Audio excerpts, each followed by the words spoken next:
Welcome back to my channel পাতিয়া blog থেকে আমি ফাহিমা চলে আসলাম ভোলা জেলা থেকে আরও একটা নতুন লাইফস্টাইল ব্লগ নিয়ে। কেমন আছেন সবাই? আশা রাখছি আমার প্রিয় আপু এবং ভাইয়ারা যে যেখান থেকে আমার আজকের ব্লগটি ওয়াচ করবেন সবাই অনেক বেশি ভালো আছেন, সুস্থ আছেন। আর আপনাদের দোয়ায় আমি আমার পরিবারের সকল সদস্য নিয়ে অনেক বেশি ভালো আছি। আজকের ভিডিওটি আমি সকালে আমার হাজবেন্ড এবং ছেলের নাস্তার পর থেকে শুরু করেছি। আমি কিন্তু খুব ভোরে ঘুম থেকে উঠেছি, ওদের নাস্তাটা রেডি করে দিয়েছি আমি অফ ক্যামেরায়। গতকাল রাতে আমি আটার রুটি বেলে নিয়েছি 8 পিস। তাড়াহুড়া করে সকালবেলা নাস্তা রেডি করতে গেলে অনেক বেশি সময়ের অপচয় হয়। তা আমি পেপার মুড়িয়ে রেখেছি নর্মাল ফ্রিজে, সেখান থেকে 4 পিস সেকে আর সবজি করেছি অফ ক্যামেরায়, ওদেরকে দিয়েছি। আর একটা আপেল আর একটা কমলা কেটে দিয়েছি, আর ছেলেকে একটা ডিম পুষ করে দিয়েছি। ওরা দুইজন ওদের কর্মস্থলে চলে গেছে। তারপর এখন 10টা বাজে, তা আমি ভাত বসিয়ে দিয়েছি দুপুরের, যেহেতু মেয়ে কিন্তু নাস্তা করলেও ওকে কয়টা ভাত খাওয়াইতে হয়। ও যেহেতু পাতলা মানুষ, একেবারে চিকন আমার মেয়ে, সবাই তো দেখেনি। তা আমি 4 পিস আটা রুটি আছে, সেটা এখন নর্মাল ফ্রিজ থেকে নামিয়ে আমি আর আমার মেয়ে এখন সেঁকে নিচ্ছি। আমার মেয়ে আর আমি খাবো। তো ভয়েস দিতে গেলে কিন্তু কথা মুখে আটকে যায়, এটা তো আমার বরাবরই একটা সমস্যা। আমার হার্ট কিন্তু অনেক দুর্বল, মনে হচ্ছে আমি আমার ভাইয়া আপুদের সামনে কথা বলতেছি। কি আর করা, রুটি 4টা সেঁকে নিয়েছি, এখন মেয়ের জন্য একটা ডিম পোস্ট করে নেব। তা আমি কিন্তু হাফ বয়েল ডিম খেতে তেমন একটা পছন্দ করি না, সিদ্ধ ডিম খেতে আমার অনেক বেশি ভালো লাগে। তো আমি সবজি দিয়ে রুটি খাবো। তো এটা হচ্ছে লাল গমের আটা, একেবারে দেশি পিওর। এটা আমার বড় ননদ আমার জন্য পাঠিয়েছে। গতকাল রাতে কিন্তু আমাদের জন্য হাতে ভাজা মুড়িও পাঠিয়েছে, সেটা শেয়ার করতে পারলাম না। ইদানিং অনেক কিছু আপনাদের সাথে শেয়ার করতে পারি না, শেয়ার করতে গেলে ভিডিও অনেক বেশি লং হয়ে যায়। তো এই তো 2টা কমলা নিয়েছি, 4 পিস রুটি, একটা ডিম পোস্ট, সবজি। এই যে আমার বুড়িটা একেবারে টেবিলের উপরে বসে আছে, সে তো চেয়ারে বসে খাবার খেতে পারে না। মাশাল্লাহ অনেক কিউট, যখন আমি ক্যামেরা অন করি ও একেবারে পরিপাটি হয়ে ক্যামেরার সামনে চলে আসে। তো এই তো 2 মা এবং মেয়ে নাস্তা করে নেব। নাস্তা করতে করতে আপনাদের সাথে একটা মজার গল্প শেয়ার করব।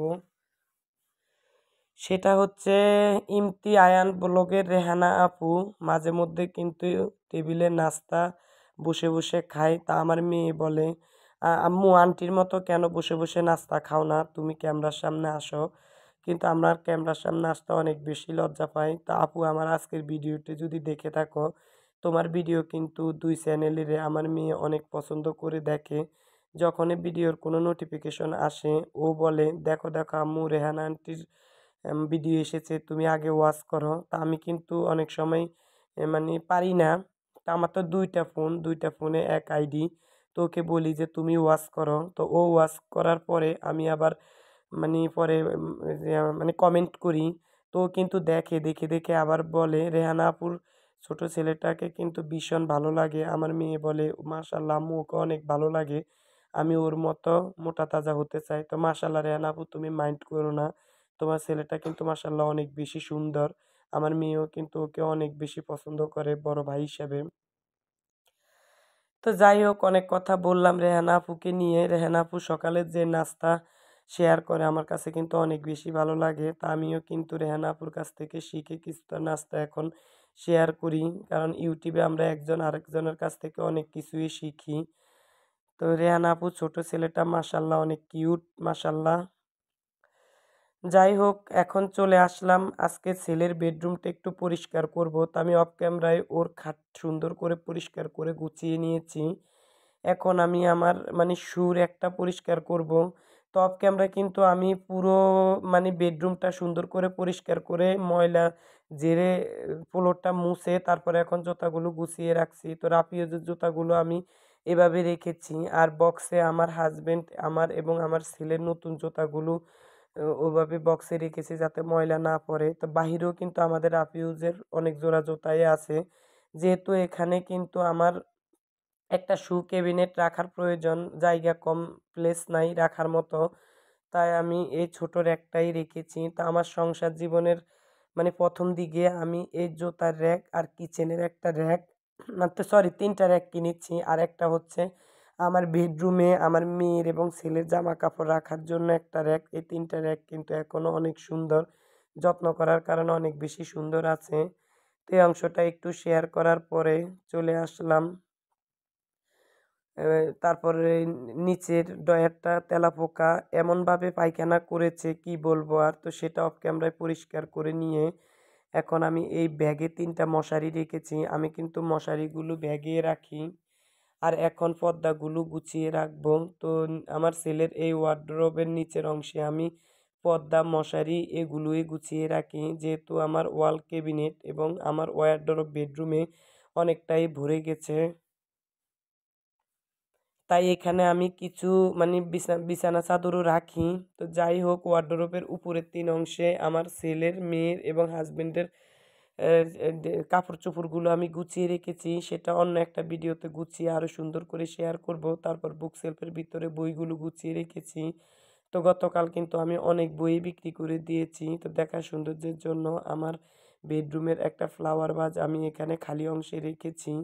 তো এই বুক সেলফের মানে বাহিরের আয়নাগুলো যতই গ্লাস ক্লিনার দিয়ে পরিষ্কার করি তেমন একটা পরিষ্কার হয় না। কেমন জানি ঘোলাটে হয়ে গেছে। তারপর চলে আসলাম ওয়ারড্রোবের উপরের অংশ একটু পরিষ্কার করে গুছিয়ে নেব। এই যে দেখতে পেয়েছেন এই স্পাইডার প্লান্ট এটা একেবারে অনেকগুলো ছিল। সব মরে মাত্র কয়েকটা পাতা আছে। তো সবাই বলেছে এটার ভিতর থেকে নাকি শিকড় গজাবে। আর একটা সুন্দর মানি প্লান্ট গাছ আমি মাটিতে রোপণ করেছি। তো সেটা এখানে রাখলাম। মাশাআল্লাহ গাছটা এত সুন্দর হয়েছে। তো এখানে আমি কিন্তু গোবর সার দিয়েছি। তার জন্য গাছটা অনেক বেশি মানে ঝাপড়ি-ঝুপড়ি হয়েছে। তো এই অংশটাও শেয়ার করলাম কেমন হয়েছে। এবার ওয়ারড্রোব, বুক সেলফ এবং শু র‍্যাকের ফাইনাল লুকটা শেয়ার করলাম। আজকে কিন্তু অনেক বেশি ভালো লাগে। ছেলের বেডরুমটা অনেক সুন্দর করে গুছিয়েছি। অনেকগুলো ময়লা বের হয়েছে। তো যারা আমার ভিডিওটিতে ক্লিক করেছেন এখনো একটা লাইক দেন নাই, প্লিজ, প্লিজ আপু ভাইয়ারা একটা লাইক দিয়ে পুরো ভিডিওটি কন্টিনিউ করবেন। আপনার একটা লাইক আমার এই ছোট চ্যানেলটি অনেক দূর পর্যন্ত এগিয়ে নিয়ে যেতে সাহায্য করে। আর যদি এই কাজটি করে থাকেন তাহলে আপনাদের সবার প্রতি রয়েছে অনেক বেশি ভালোবাসা। তা যাই হোক ইউটিউব হচ্ছে একটা ভাগ্যের ব্যাপার। আপনাদের কাছে আর কি চাইবো? আমার মানে সাথে অনেকে চ্যানেল খুলেছে। মাশাআল্লাহ অনেক আপুরাই কিন্তু প্রায় ওয়াচ টাইম পূর্ণ হয়ে গেছে। আর কিছু বাকি আছে। আমার কিন্তু ওয়াচ টাইম খুবই কম। যাই হোক, ভাগ্যে যদি কোনো কিছু না থাকে জোর করে তো আর পাওয়া যায় না। তবে আমি কিন্তু খুব সুন্দর ভিডিও তৈয়ার করি। অনেক আপুরাই কমেন্টস করে। তা আমার যদি ভাগ্যে না থাকে তাহলে কি আমি জোর করে পাবো বলেন? তারপর কাপড়-দড়িগুলো গুছিয়ে রেখেছি। প্রতিদিনে ১ বালতি পোশাক ধুই। তো ১ বালতি ধুইয়ে গুছিয়ে মানে ১ বালতি ধুইয়ে পানি ঝরতে রাখি, পরে মেলে দেই। আর ১ বালতি যখন মানে শুকানো শেষ হয়ে যায়, বাইরে থেকে নিয়ে এসে বাজিয়ে রাখি। এই যে ৩ টা র‍্যাকের কথা বলছি, এই অংশটা আপনাদের সাথে কখনোই শেয়ার করা হয় নাই। তো এই র‍্যাকটায় আমি রাফিউজের ড্রেসগুলো গুছিয়ে রাখি। তো এটা কিন্তু আমার ওয়াল ক্যাবিনেটের পাশে মানে ডাইনিং রুমের দরজার পাশে আমি একটু অন্যভাবে রেখেছি দরজাটা আটকানোর জন্য। তারপর চলে আসলাম আমার এলোমেলো বেডরুমটা একটু আপনাদের সাথে শেয়ার করতে। সবসময় তো খুব পরিপাটি বেডরুমে আপনাদের সাথে শেয়ার করি। এখন দেখেন বিছানা চাদরের অবস্থাটা কিরকম। তো আমার কিন্তু মানে মানে বেডরুমটা বিছানা চাদরটা নষ্ট হয় নাই। যেহেতু আমি কিন্তু পুরনো একটা বিছানা চাদর এটার উপরে বিছিয়ে দেই রাতে। সেজন্য আর ময়লা হয় নাই। যাই হোক গতকাল তুলে ফেলবো। মানে সরি আগামীকাল তুলে ফেলবো। আমি গতকাল আর আগামীকালের ভিতরে কিন্তু এলোমেলো হয়ে যায়। আপনারা কিছু মনে করবেন না, স্কিপ করবেন। আমি গতকাল আর আগামীকাল এটা কিন্তু বুঝতে পারি না কখন কোনটা হবে। তারপরে এই যে সুন্দর করে গুছিয়ে নিয়েছি। তা আমার বেডরুমে কিন্তু ৩ টা কম্বলে লাল সাদার ভিতরে। এছাড়াও আমার বড় একটা কম্বল আছে একেবারে লাল গোলাপির ভিতরে। সেটা আমি অন্য একটা ভিডিওতে ইনশাআল্লাহ শেয়ার করব। তারপর চলে এসেছি দুপুরে রান্না করার জন্য। তা আমার হাসব্যান্ড কিন্তু সকালে একটা বড় কাতলা মাছ নিয়ে এসেছে ৩ কেজি ওজনের। ৳১,০৫০ নিয়েছে। তা আজকে মাছটা কিন্তু কেটে আনে নাই। এটা কিন্তু আমি নিজে বাসায় কেটেছি। দেখেন অনেক সুন্দর করে কেটেছি। আমরা পারি না এমন কোনো কাজ নাই, সবকিছুই পারি। মাঝে মধ্যে আর এই মাছ বাজার থেকে কেটে নিয়ে আসে যখন আমি অনেক কাজে ব্যস্ত থাকি। তো আমি আজকে কিন্তু টাইটেলে বলেছি যে কাতলা মাছ না ভেজে ভুনা করার ইউনিক রেসিপি শেয়ার করব। তো দেখতে থাকেন সবাই কিভাবে রান্না করব। তো এটা কিন্তু আমি কোথায় থেকে শিখি নাই, আমার শাশুড়ি মা কেউ আমাকে শিখাই নাই, আমি নিজে কিন্তু এই রেসিপিটা মানে নিজে মন গড়া তৈরি করেছি। আমি আরও একদিন এই কাতলা মাছ ভুনা করেছি, এত বেশি মজা হয়েছে। তো এখন হলুদ আর লবণ দিয়ে মাছটা কালার আসার জন্য মেখে রেখেছি। তা আলু আর টমেটো দিয়ে মাছটা ভুনা করব। আর এখানে আমি অনেকগুলা ডাল নিয়েছি, তো অর্ধেকটা পরিমাণে পাতলা ডাল রান্না করব, মশারি ডাল। আর এই যে দেখছেন এখন ব্লেন্ডারে ব্লেন্ড করব কাঁচামরিচ, আদা, তারপর টমেটো, পেঁয়াজ কুচি, রসুন কুচি। তা আজকে কিন্তু আমি ব্লেন্ড করা আদা রসুন পেঁয়াজ কুচি দিয়ে কাতাল মাছটা ভুনা করব। দেখতে থাকেন সবাই, ইনশাল্লাহ আপনাদেরও ভালো লাগবে। তো এখন ব্লেন্ড করে নেব। তো একটুখানি জিরা দিয়ে দিলাম অল্প পরিমাণে, মানে হাফ টেবিল চামচ পরিমাণে জিরা দেব। তো এখন ব্লেন্ড করে নেব। আর এই যে দেখছেন ব্লেন্ডার আর আমার কেটলির পাশে একটা মানে নুডলসের বক্স ডিআই করে আমি একটা গাছ লাগিয়েছি, মাশাল্লাহ অনেক সুন্দর হয়েছে। তো এই লতাটা একটু পড়ে যাচ্ছে, তো আমি লতাটা উপরের দিকে তুলে দিয়েছি। আর এই তো ব্লেন্ড করে নিয়েছি, একেবারে মিহি ব্লেন্ড করেছি। তা আজকে কিন্তু আস্ত রসুন পেঁয়াজ দিয়ে আমি রান্না করব না, একেবারে ব্লেন্ড করা মশলা দিয়ে আমি কাতাল মাছটা ভুনা করব।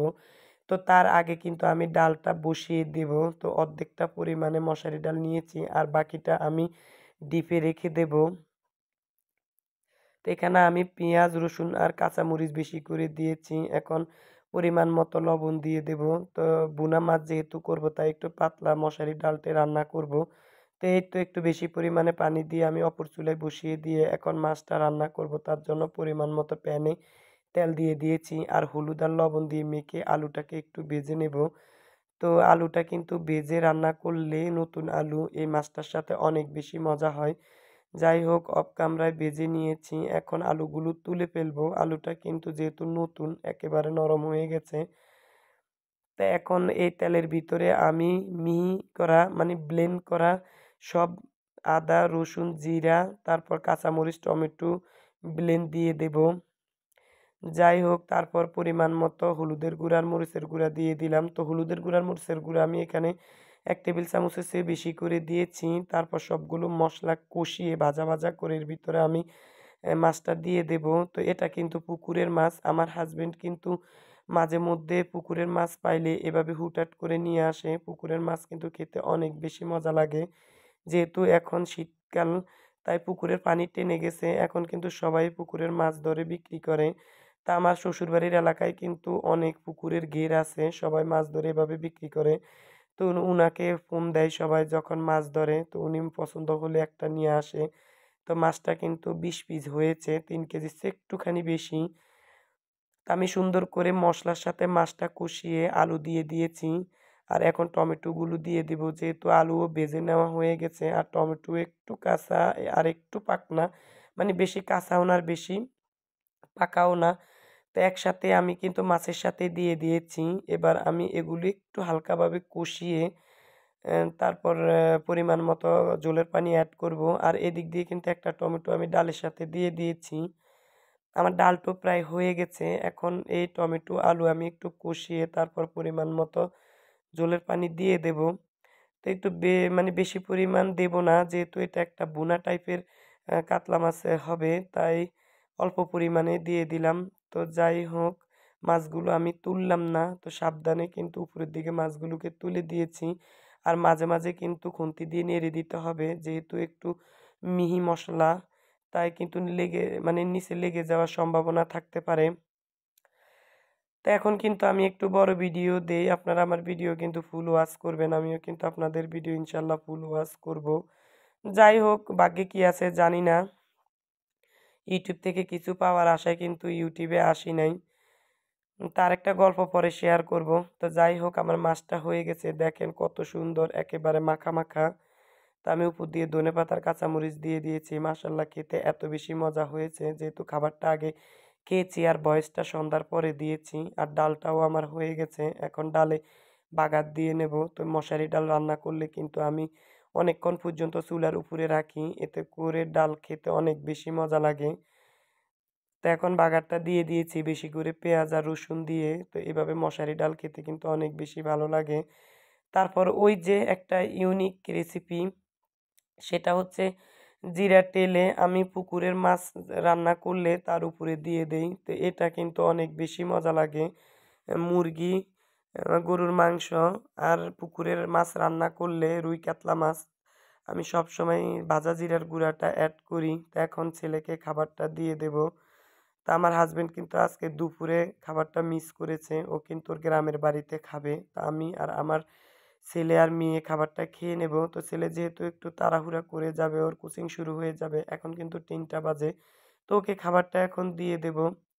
আর আমি আর আমার মেয়ে গোসল করে তারপর খাবো। একটু দেরি করে কিন্তু আজকে গোসল করব। তো সবার সুস্থতা কামনা করে ভিডিওটি আমি এ পর্যন্ত রাখলাম। দেখা হবে নেক্সট ভিডিওতে নতুন কোনো লাইফস্টাইল ব্লগ নিয়ে। সে পর্যন্ত সবাই ভালো থাকবেন, সুস্থ থাকবেন। আল্লাহ হাফেজ।